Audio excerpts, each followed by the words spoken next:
यार अल्लाह माफ करे, चुकड़ा बड़ा कमाल से, हड्डी जोर पूरे बेहतरीन। लो शोकर, लो जी अच्छा ठीक है। कुंदे का शौक कराते, कुंदा पूरा आना चाहिए। ये देखो बगल इसकी। लो जी ए दोनों भी चेक कर लो, पूरी है प्लेन। मैनू तो बड़ा पसंद आया जी। कल जो अपना कबूतर रात रहा सी, भी रात रह के बच्चे ने बंद कर लिया सी, मैं फिर कट के उड़ाया गया है आसमान। अल्लाह खैर करे बैठेगा तो वह भी भग शुरू करावांगे। हम जोड़े कट्ठे का शुरू लेने गए हैं दोस्तों जोड़ा, आपको फिर दिखाते हैं। कबूतर उड़ाए हैं ऊपर फुल आसमान में गए हुए हैं। कुछ कबूतर ये बैठे हैं, ले हैं जोड़ा।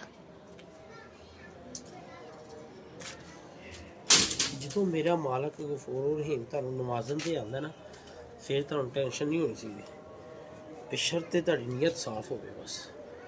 लो जी ए हड्डियां वेख लो, बस कर यार, कुंदे सीधे कर लो।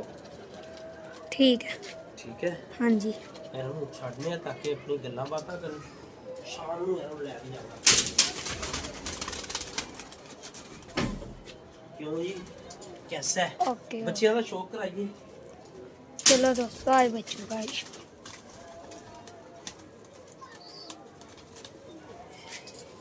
बच्चे छोटे ने, वैसे ही मैं उत्ते ले आया, मैं कहता धुप लवा के फिर लैके जावांगे।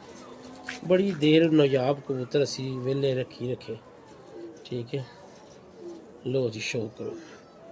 बच्चे की उम्र देखो तो कुंदा वेखो तो पर वेखो तो दुम वेखो, बिल्कुल ए मतलब है ना ए बरीक गंढ। लो जी टैडी का जी, टैडी मां प्यो जी का। लो टैडियां दे बच्चे जी। ठीक है ये हो गया। और दूसरा भी चेक करो।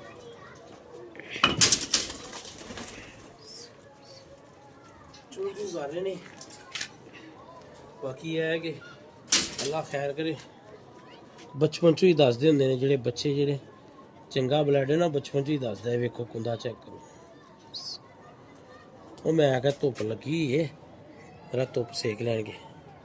बस ठीक है माशाल्लाह। ठीक है ਇਹਦਾ दूसरा भरा भी है, नाखून चेक करो, पंजे चेक करो माशाल्लाह। बच्चे होर भी पालने ने, ऐ नहीं कि सिर्फ